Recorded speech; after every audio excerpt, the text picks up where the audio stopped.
घर जा रहा था। आज वो काफी लेट हो गया था कि तभी उसके मोबाइल की रिंग बज उठी। हेलो दिशा। अभिमन्यु, तुम्हें समय का अनुमान भी है? रात के 12 बज रहे हैं। मैं तुम्हारा कब से वेट कर रही हूँ। तुम्हें पता है अभिमन्यु, मैं सारा दिन घर में अकेली रहती हूँ और रात में मुझे घर पर अकेले रहने में बहुत डर लगता है।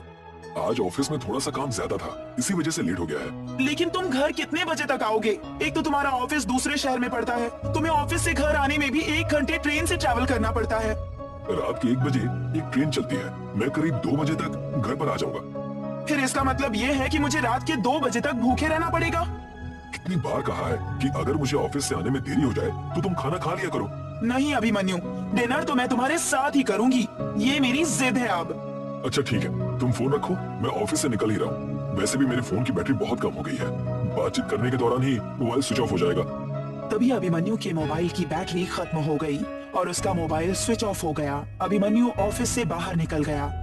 अभिमन्यु का ऑफिस उसके शहर दिल्ली से गाजियाबाद पड़ता था। उसे रोजाना आने जाने के लिए ट्रेन से ही ट्रैवल करना पड़ता था। अभिमन्यु दौड़ता हुआ रेलवे स्टेशन पर पहुंचा। स्टेशन पूरा खाली था, सिवाय इक्का दुक्का लोगों के। अभिमन्यु ट्रेन में चढ़ गया, मगर ट्रेन को चलते हुए कुछ आधा घंटा ही हुआ था कि एक जोरदार झटके से अभिमन्यु की नींद टूट गई। वो दरवाजे के पास आ गया। उसने देखा कि कुछ लोग टीटी से कुछ बातें कर रहे थे। अभिमन्यु भी नीचे उतर गया। उसने देखा वहां पर बस अभिमन्यु के अलावा टीटी, ट्रेन ड्राइवर और एक व्यक्ति बचे थे। क्या हुआ? पेंटोग्राफ डैमेज हो गया है और अब ट्रेन फंस गई है। फंस गई है? इसका क्या मतलब है? अरे भाई, आपने ठीक से सुना नहीं क्या? मैंने कहा कि पेंटोग्राफ डैमेज हो गया है, ट्रेन अब आगे नहीं जा सकती। अरे ये क्या बोल रहे हैं आप? कैसे भी करके इसको आप सही कीजिए और कुछ भी करके इसको शहर तक ले जाने की कोशिश कीजिए। पागल हो गए हैं क्या आप? आपका दिमाग तो सही है। अरे ये कोई बस नहीं है कि इसको धक्का मारकर स्टार्ट करके आगे बढ़ा दिया जाए। ये एक ट्रेन है। इंजीनियर को फोन किया था मगर उसने फोन नहीं उठाया। मुझे तो लगता है कि रात यहीं बितानी पड़ेगी। अभिमन्यु आसपास नजर दौड़ाने लगा तो उसे सन्नाटे और वीराने के अलावा कुछ भी नजर नहीं आ रहा था, सिवाय कुछ घरों के। अभिमन्यु टीटी से बोला, आप लोग हेल्प सेंटर से कोई मदद क्यों नहीं लेते? कोशिश की लेकिन यहाँ नेटवर्क नहीं मिल रहा है। मैं तो चलता हूँ यहाँ से, आगे शायद कोई टैक्सी या लिफ्ट मिल जाए। अकेले मत जाइए साहब, कुछ दूर के बाद जंगल का इलाका शुरू हो जाएगा। सुना है जंगली जानवर रात के समय घूमते फिरते हैं। आप किसी जंगली जानवर का शिकार हो सकते हैं। तो आप क्या चाहते हैं कि मैं पूरी रात इस ट्रेन में ही बिता दूं? मैं ऐसा बिल्कुल नहीं कर सकता। मेरा कहने का मतलब वो नहीं है। देखिए, रात तो हम में से कोई यहाँ पर नहीं बिताना चाहता, पर मुझे लगता है कि हम सबको साथ साथ यहाँ से निकलना चाहिए। और वैसे भी आपको मिलाकर 5 ही लोग तो हैं। अभिमन्यु को टीटी का सुझाव पसंद आया। वो सब वहाँ से निकल ही रहे थे कि तभी उनके कानों में एक व्यक्ति की आवाज टकराई। आप लोग आगे मत जाइए, आज पूर्णमासी की रात है। हर साल वो पूर्णमासी की रात को निकलती है, उसके निकलने का वक्त नजदीक है। आप लोग आज की रात यहीं पर काट लो, नहीं तो तुम में से कोई जिंदा नहीं बचेगा। आज वो फिर आएगी, मत जाइए इतने अंधेरे में। वो अंधकार की रानी है। क्या? कौन? किसकी बात कर रहे हो? और कौन हो तुम? इतनी रात में तुम यहाँ पर कर क्या रहे हो? उसके निकलने का वक्त हो गया है, आगे आप सबकी जान को खतरा है। क्या बकवास कर रहे हो? तुमने पी रखी है क्या? लगता है तुमने कोई हॉरर मूवी देख ली है जो तुम्हारे दिमाग से अब तक नहीं उतरी। जाओ यहाँ से। मैंने कोई शराब नहीं पी रखी।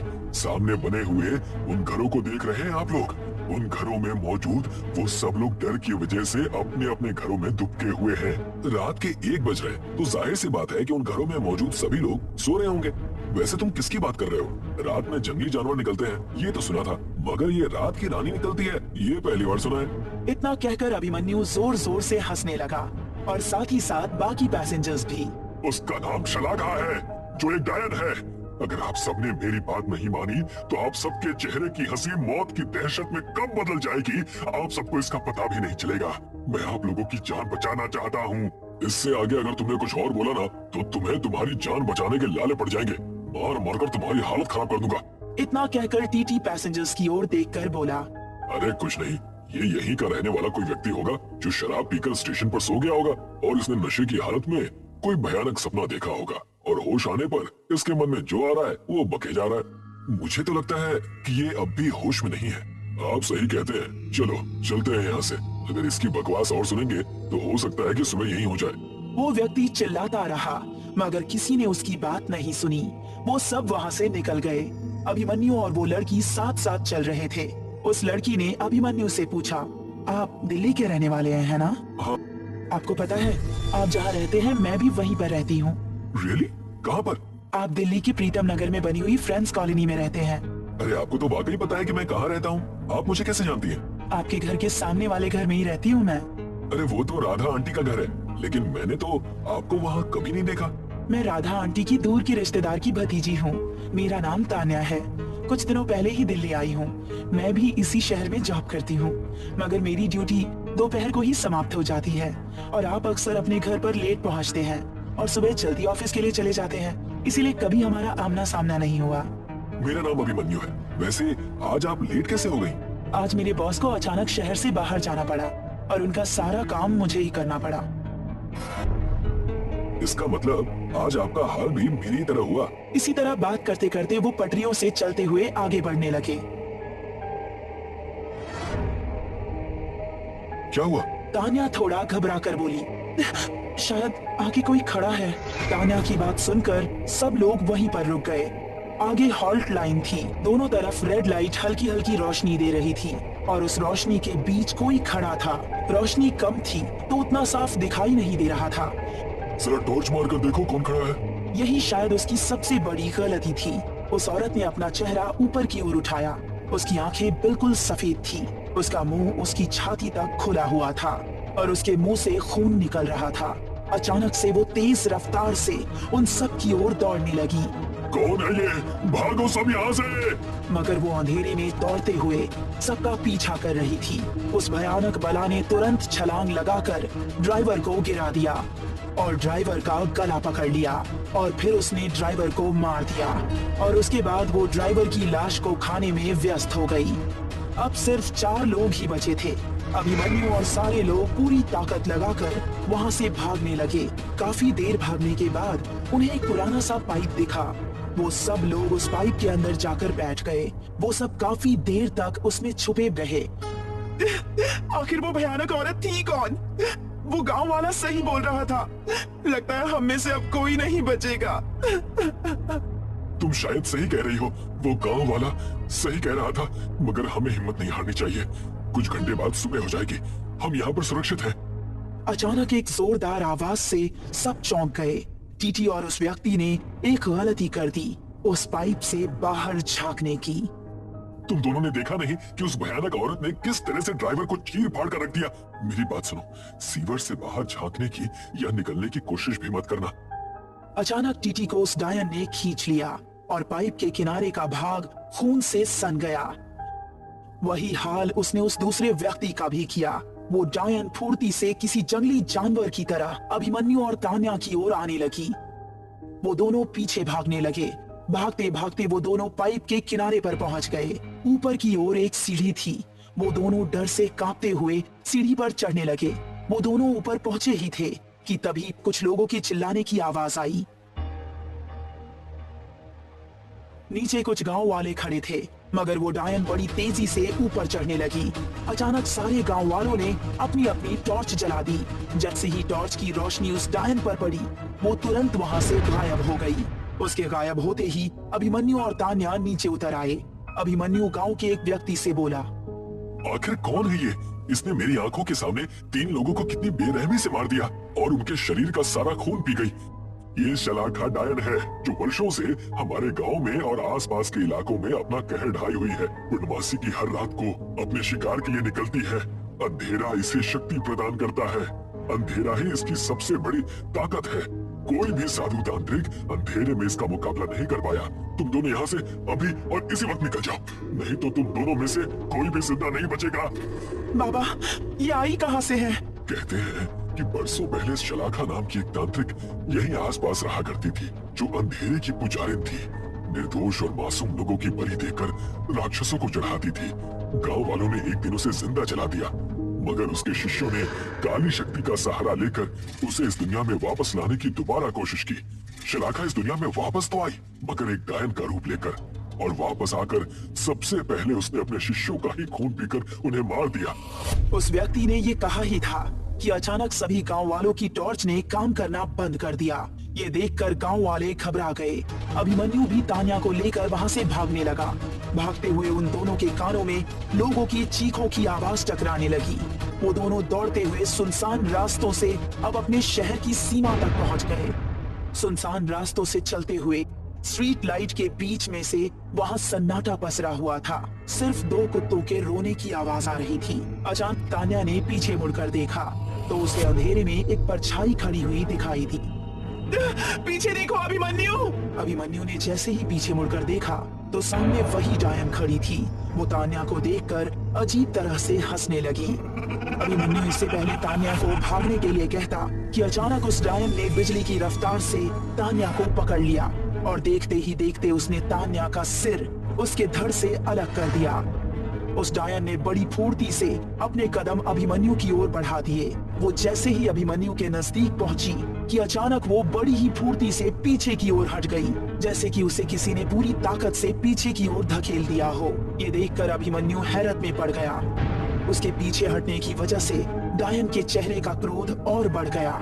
वो अभिमन्यु की ओर घूरते हुए भारी आवाज में बोली, सुबह का वक्त हो गया है और मेरे जाने का भी वक्त हो गया है। तू खुश नसीब है, वरना शलाखा अपने आखिरी शिकार को कभी नहीं छोड़ती।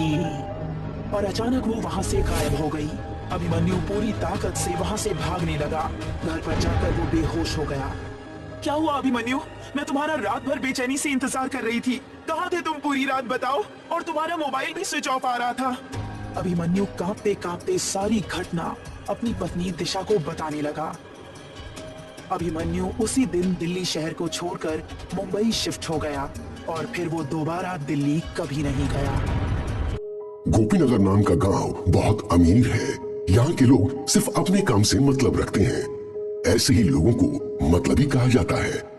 यहाँ एक पीपल का पेड़ है जो बहुत ही घना है, जिसके नीचे चबूतरा बना हुआ है। सब लोग हंसी खुशी से रहते थे, लेकिन एक दिन भिखारन बुढ़िया दूसरे गांव से भीख मांगते गोपीनगर गांव पहुंच जाती है। वो मोहन के दरवाजे पर जाती है और भीख मांगती है। बेटा कुछ खाना दे दो, भूख लगी है, भगवान आपको और धन देंगे। सुबह सुबह भीख कौन मांगता है? काम पर जाने के समय। जाओ आगे, मैं अभी काम पर जा रहा हूँ। बाहर की आवाज सुनकर अंदर से कमला बाहर आई। रुको, मैं इनके लिए कुछ खाना लाई हूँ। भगवान तुम्हारा भला करे। बुढ़िया चली जाती है। क्या जरूरत थी खाना देने की? पैसे की बर्बादी करती हो। लोग सब हमसे अमीर हो रहे हैं और तुम उड़ा दो पैसे। तुम बिना मतलब की बात मत करो। खाना खराब हो चुका था इसलिए दे दिया। खाना लेकर बुढ़िया पीपल के पेड़ के नीचे चली जाती है। खाने को खोलती है तो उसमें से बदबू आ रही है। गौर से देखा तो उसमें कीड़े पड़ चुके थे। गरीब बुढ़िया ने खाना फेंक दिया और दूसरे घरों में भीख मांगने चली गई। और वो शीला नाम की औरत से बोली, भगवान भला करेंगे तुम्हारा, मुझे कुछ खाना दो और गंदा खाना मत देना। मैं पहले से ही बीमार हूँ और बीमार हो जाऊंगी। आहा, एक तो भीख मांगती है और ऊपर से फरमाइश। जाओ, नहीं है मेरे पास तुमको देने के लिए कुछ। गरीब बुढ़िया वहां से दूसरे घर में खाना मांगने चली गई। एक आदमी ने थोड़ा सा खाना दिया। बेटा थोड़ा सा खाना और दे दो, इसमें तो पेट भी नहीं भरेगा। देखो, हम इससे ज्यादा नहीं दे सकते। महंगाई का जमाना है। पेट्रोल कितना महंगा हो गया है पता है? गरीब बुढ़िया को गांव के लोगों से इतनी कम भीख मिली कि उससे उसका पेट नहीं भरता। कुछ दिनों में वो और ज्यादा कमजोर हो गई। बहुत अधिक गर्मी होने के कारण एक दिन बुढ़िया को बहुत जोरों से प्यास लगती है। आसपास पानी न मिलने के कारण वो लोगों के घर जाकर पानी मांगने लगती है, लेकिन वहाँ के लोग इतने मतलबी हैं कि गरीब बुढ़िया को पानी भी नहीं दे रही है। कोई मुझे पानी दे दो, कोई मुझे पानी दे दो। उसे कोई भी पानी नहीं देता है। उसे देखते ही वहाँ के लोग भगा देते थे। लोगों के घर जाकर वो बहुत थक चुकी थी, लेकिन उसे एक बूंद पानी पीने को नसीब नहीं हुआ। चलते चलते वो उस पीपल के पेड़ के नीचे पहुंचकर बैठ जाती है। कुछ देर बाद बीमारी और पानी ना मिलने के कारण बुढ़िया की वहीं पर मृत्यु हो जाती है। बुढ़िया की मृत्यु होने के बाद अचानक वहां अजीब अजीब सी घटनाएं होने लगती हैं। जब रात को लोग सो रहे होते हैं तो आधी रात को एक औरत की तेजी से रोने की आवाज सुनाई देती है।